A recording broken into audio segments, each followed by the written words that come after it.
Now, if you haven't heard about Anchor, it's the easiest way to make a podcast. So let me explain. First off, it's free. I'm not joking, you guys. The Anchor app, it is free to use. Second, there's creation tools that allows you to record and edit your podcast right from your phone or computer. Now that's awesome, isn't it?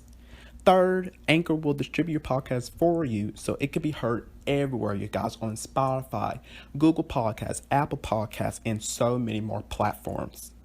Fourth, you can make money from your podcast with no minimum relationship. Now, is that awesome, you guys, or what? That's just terrific.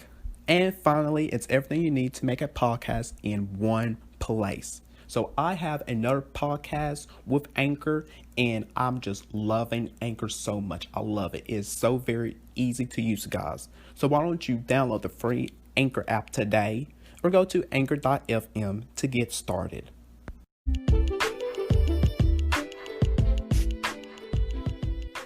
What's up, you guys, and welcome to the official podcast of Damian Talks Education. So listen up. I am here to talk about all things education on my podcast. So get prepared for some realness and honesty of education as I walk you down through various of topics that's happening in the education world with some amazing guests, to sharing stories relating to education and so much more, because I got you covered with education. So join me on this journey of education with me.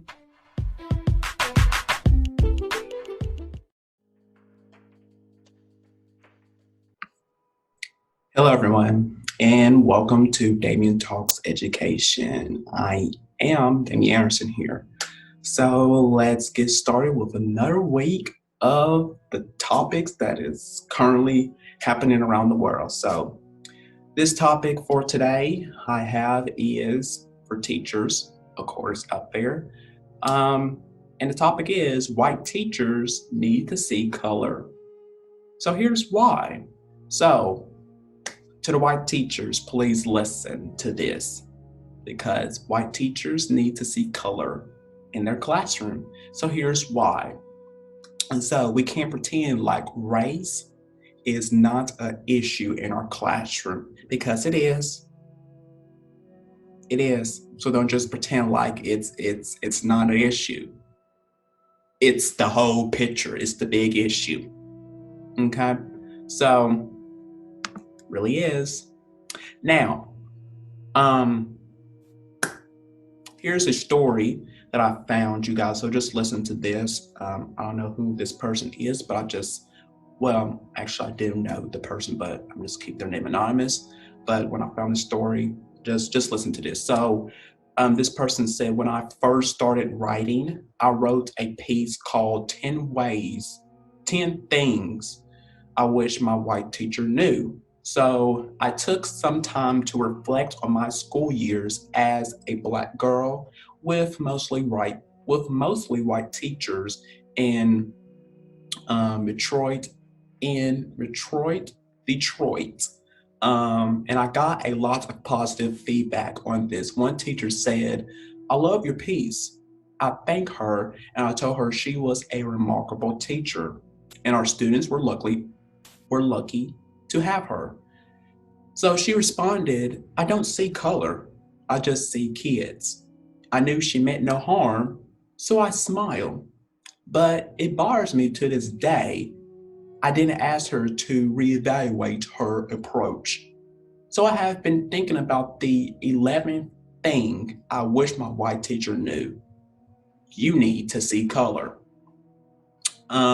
So let me hop right into these bullet points here. So you might want to jot these down, white teachers, because I'm speaking to you.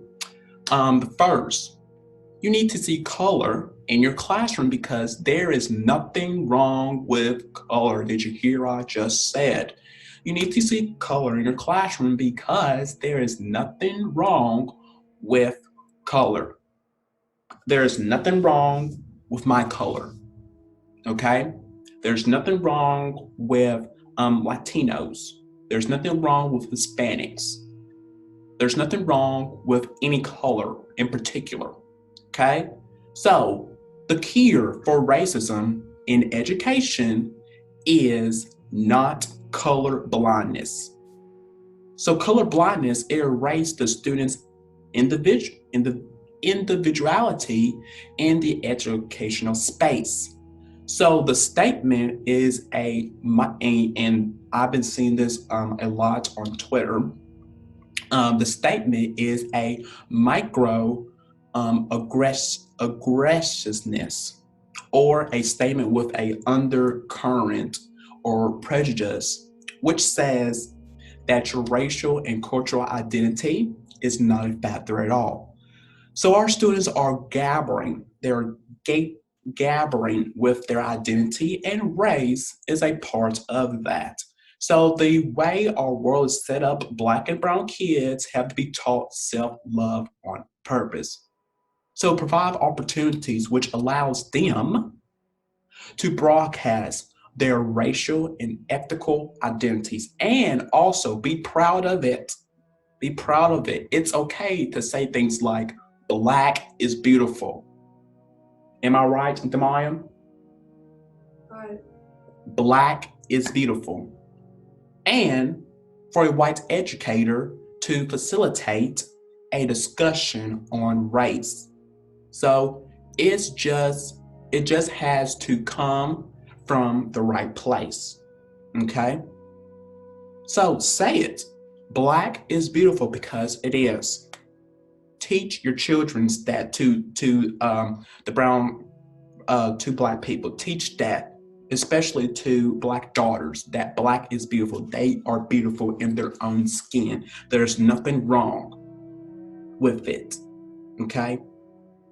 And let them say that every morning, and let them mean it. Let them hear the words, Black is beautiful because it is.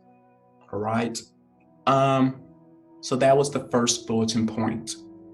The second I have for you guys is you need to see color in your classroom so that you can lift up students' perspective, hearing them out. Yes, that's what I'm talking about. Yes, hearing from other students.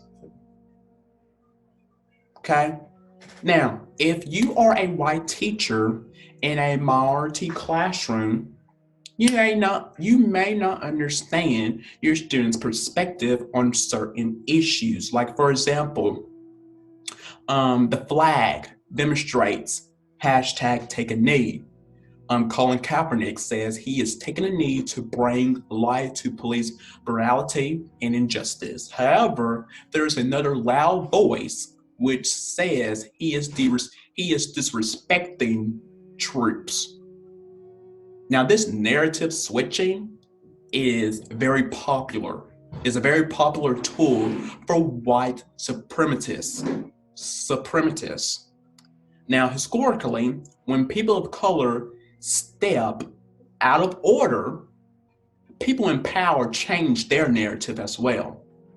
So much that minorities were branded as troublemakers, even to their own people. Now, think about that. Just think about that. Now, teachers, it is so important that you understand, that you truly understand the dicto, that you understand the dictotominality. I know I said that word incorrectly, but that you understand the identities, the culture, that you understand everything of your reality and theirs, your students, that you understand them all. And color is necessary for that. So you don't have to agree with your students' perspective. You don't always have to agree with them on that. But however, that is a powerful word right there. Did y'all know that? However, moving on to the next statement.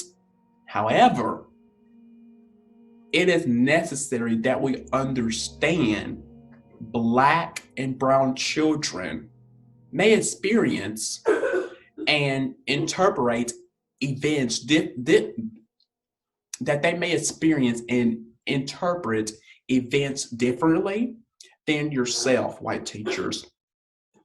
Now, when you try to change that narrative, you erase.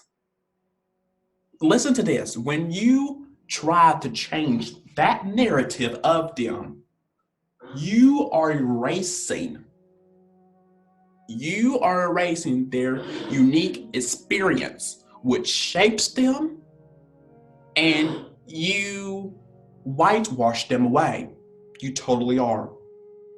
So do not find yourself on the wrong side of this issue.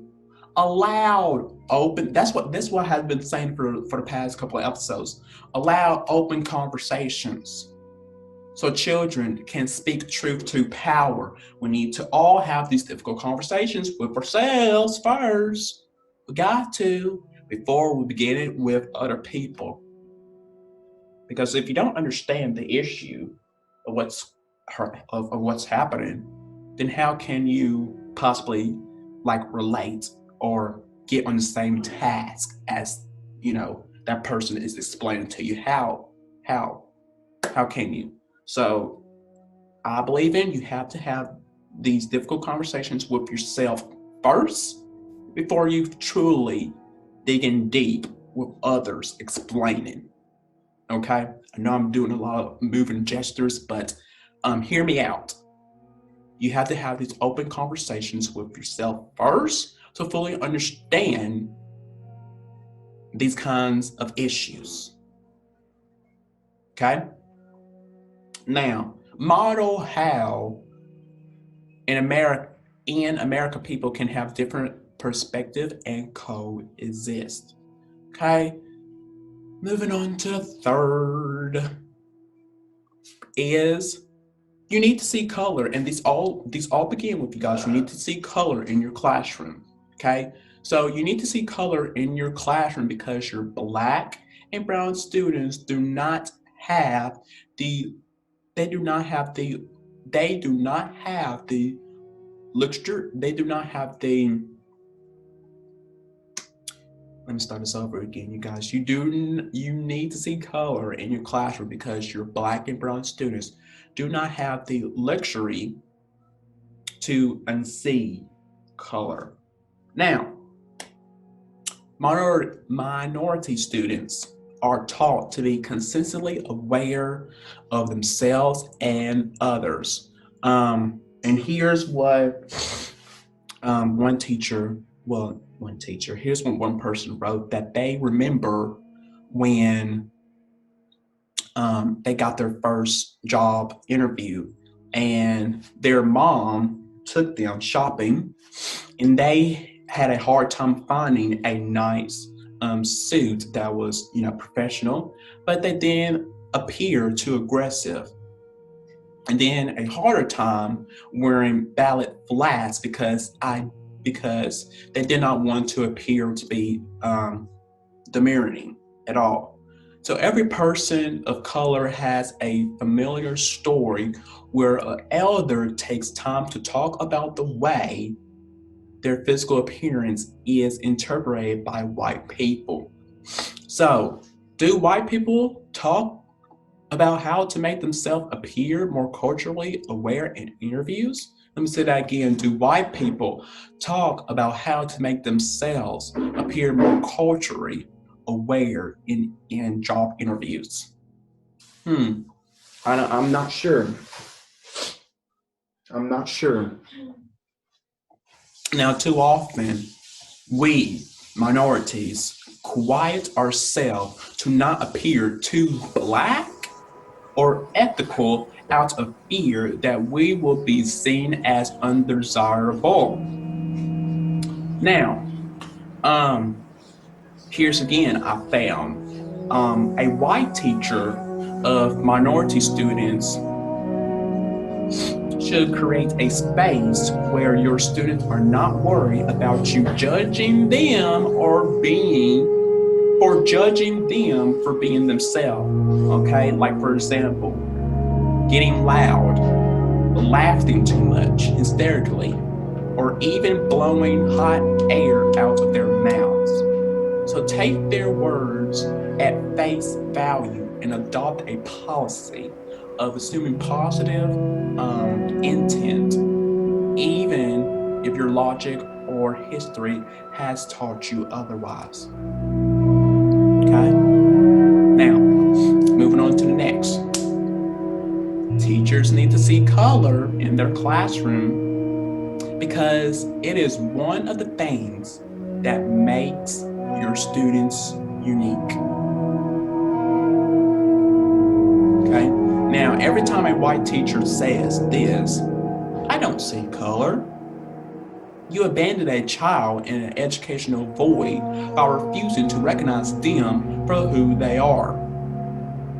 Now, additionally, you fail to prepare them to enter a world who will see their color as a factor and a problem to their success and abilities. Yep. Now, as more white teachers travel into predominantly black schools to teach, and students of color migrate into different white communities to learn, you kind of get excited about the possibilities, don't you?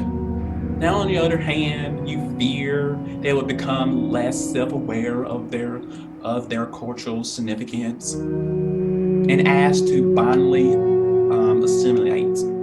So, if this is going to work at all, it is time to kill the idea of the colorblind white teacher for minority students. It is. It really is. Okay? So,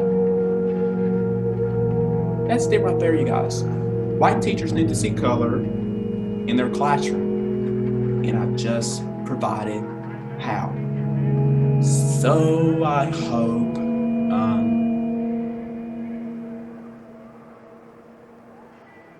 that helps a lot with you guys. This is probably a short episode again. I'm not for sure because I'm recording this on Zoom and it doesn't tell me how long I'm on here. Well, it probably does. I just haven't found out the way of how many minutes I'm on here. But I know this is a short episode because I'm talking less. But I hope white teachers, this is like the beginning for you of helping it out. So please,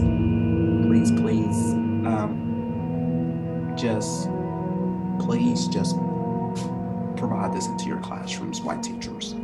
So thank you guys for joining me for another episode, Damian Talks Education.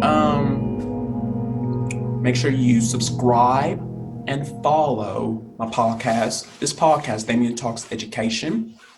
Wherever you stream your podcast ads, wherever you listen to your favorite podcast ads, I am available on everywhere on Spotify, Apple Podcasts, Google Podcasts, Radio Public, Breaker, um, um, Pocket Cast. I'm pretty much available everywhere, you guys, and on YouTube, for the video version. So make sure you subscribe and follow and leave a review on Apple Podcasts, you guys. Leave a review for my podcast. How do you like it? Do you enjoy these episodes? What could I do better? Just leave a review for me. And I will be reading all the comments that you guys provide for me, because I want to hear your concerns. I want to hear how you think I'm doing so far on my podcast in these episodes that I'm doing. Because I'm very young age starting a podcast. I started right after high school because I believe it was time for me to finally speak out. I've been quiet my whole entire life, and sooner or later, Damian, I will have to speak up because I'm becoming a teacher myself. So eventually, and teachers talk, and so I gotta start opening up. I gotta start talking. So here's is what I'm doing here. With these podcasts, I'm doing with two podcasts, this and then Future Educators Talk, and then so much many more platforms. I'm speaking, more to people, to great educators, to hearing, their stories, and stuff. So I'm just this is the beginning for me. So y'all continue on with this journey of where I'm heading into the educational field.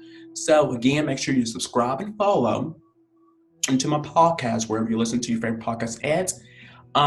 And follow this podcast, Damian Talks Education, on um, on Instagram, Twitter, and now on Facebook.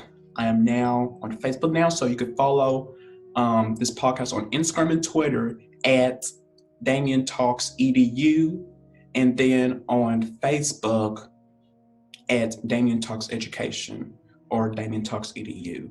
Um, it's either way. You will still find me to where I will be uploading. I'll, hopefully I can be uploading episodes on my YouTube page, on my Facebook page, to where you guys can watch if you haven't been, watching, or if somebody likes, Facebook better, if they like watching videos there, I will be having on there, and then great posts of what's currently what I've been up to and stuff. So make sure you do that. Also, you guys, y'all can see I'm back doing more episodes because I'm doing because I really want to talk about what's currently happening today in the world. So if you would like probably starting like in okay, this is July, so if you guys want to be a guest, or if you have someone in mind that you would like for me to interview or to have on for me, to discuss, the topic, with them, hearing their perspective, their thoughts. Please let me know, you guys. I will be starting back interviewing guests and this is July, so probably either quite toward the end of September or in October, I'll start back having guests on my podcast. So, if you have someone in mind, please let me know. On Instagram, you can hit me up on Instagram, Twitter, on Facebook. You can email me at educationthoughtspodcast@gmail.com. That is still the same. I haven't changed it. Um, or you can send in a voice message to me by going to anchor.fm/Damian Talks Education and click on the message tab. You guys, there's a section that has message to where you click on it, and then you can record, because you can record your message, your questions, whatever, into me. And I want to hear from you guys. I really do. I want to hear from people who watch and listen to my podcast. I want to hear from you guys. What do you think? How am I doing? Am I doing great? I want to hear your voices, because I believe your voice matters. And I just want to hear from you. I would love to talk with you guys, my listeners. I really would. Probably I'm probably going to work on probably having like do a segment of just chatting with my listeners. That would be great. That would be great. If you guys want to see that, just let me know. DM me. Comment down in the section below if you want to see me chatting with listeners, with you guys, because I would love to hear from you guys. So that would be good. That would be good. So again, I'm going to end this episode here. So thank you guys for tuning in, joining me. And make sure you tune in next week for Damian Talks Education with whatever I'm talking about, the topic. So until then, you guys, have a great and fantastic day. And I will see you guys back next week for a new episode of Damian Talk Education. Take care. You guys be safe and speak up. Open up. Do not be silent. We all have to speak up.